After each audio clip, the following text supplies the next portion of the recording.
So welcome to a local woodland. So very out of character. I'm not on my allotment and I'm not in my home kitchen or home garden. But I'm going to be showing you how I pick wild garlic, and I'm also going to be showing you how to make a really easy pesto recipe from the wild garlic. If you've not already subscribed to my channel, if you could please do so, because I'll be posting lots of other really great updates with all the things that I'm doing in my garden and on my allotment. So first of all, identifying wild garlic. Now, I went on a foraging course initially, and if you haven't been on one, I would highly recommend it. I also have a really good book, and it's the River Cottage Handbook, the Hedgerow book, which does identify, and I'm going to refer to this book as I'm telling you about wild garlic. I think it's really handy to have something like this. Now, wild garlic this is wild garlic here. So they've got long pointed leaves. They're quite smooth and wet to the touch, as you can see. Now, the things they get muddled up with are lords and ladies, which is this one here, which, although looks very different when it's larger, when it's smaller, it can look quite similar. Also, lily of the valley is another one, and an autumn crocus is another one. But the big, distinct, obvious thing is that wild garlic smells really, really strongly of wild garlic.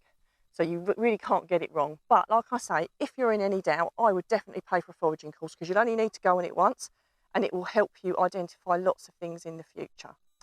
So I'm just going to start picking it, and literally you don't need any scissors or anything. You just break it off. I've got a basket to put it in, but you could just as easily have a bag and just pop them in. Do make sure you don't pick the other things that are in and around, like that looks like a little bluebell. So just keep an eye on all the other little plants that are around. But if you kind of just, you can go through it when you get home. There's also little flowers. Now, none of these have come out into little white flowers yet, but that's the bud. You can eat all of it, the stalks, the leaves, the flowers.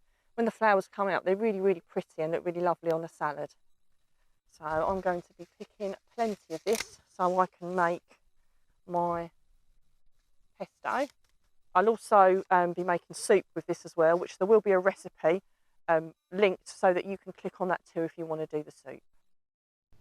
So moving on to making the pesto, you need 80 grams of toasted walnuts. I've just toasted the walnuts already, so just lightly toast them in a little pan. I've got 150 grams of wild garlic, and I've cut the stems off and I've lightly chopped it just a little bit. I've got, if I check how much cheese I've got, 60 grams of Parmesan cheese, or another really hard cheese. You need half a lemon, which I will juice, and also some olive oil. And I'm going to mix it up in my NutriBullet. So all you have to do is you just put everything in. I'm going to get a spoon, so I'm going to get it everywhere. Just put everything into whatever you're going to mix it up in.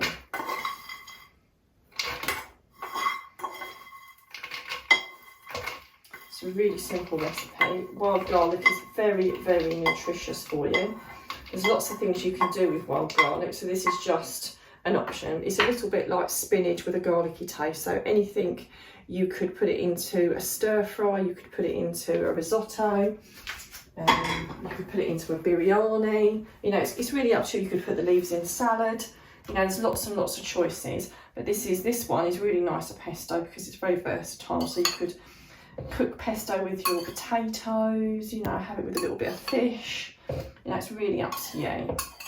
So it's a very useful recipe. Once made, you keep it in the fridge. It makes quite a lot, so it won't keep forever. So sometimes I freeze some of it. So I'll freeze a little bit of it and get it out as I need it, so that it doesn't obviously go bad. So I'm going to chop that a little bit more. Pop everything in my NutriBullet. Or I have to blitz it a bit and then blitz a bit more because it might not all fit.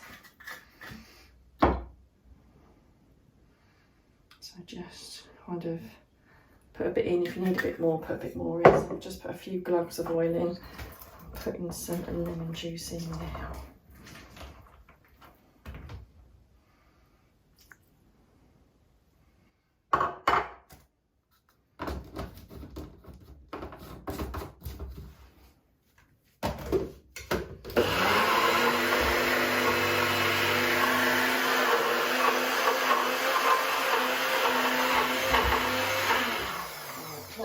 giving it a tap, giving it a stir part way through, and then adding the rest of the leaves.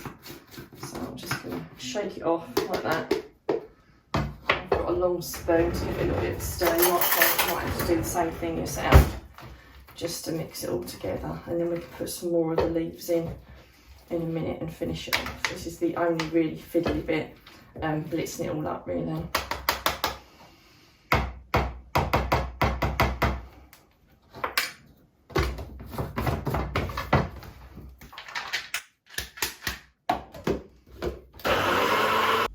So there's the finished pesto. I did have to stop it and start it and give it a little bit of a stir around. I added the rest of the garlic, a little bit more lemon juice, I've added a whole lemon in the end, and a little bit more olive oil. It's really important that you stop and start it as you're blending it, otherwise you will ruin your food mixer. But as you can see, it does make a really good consistency. So there we go. So if you just take a look at that, I will put that in a jam jar, and I will put that into more than one jam jar because I will freeze a little bit of that as well. So I can use some this week, and then I can, yeah, freeze some for another day. So I hope that recipe was useful, and there will be a link to the garlic soup recipe for you to click onto if you want to take a look at that too.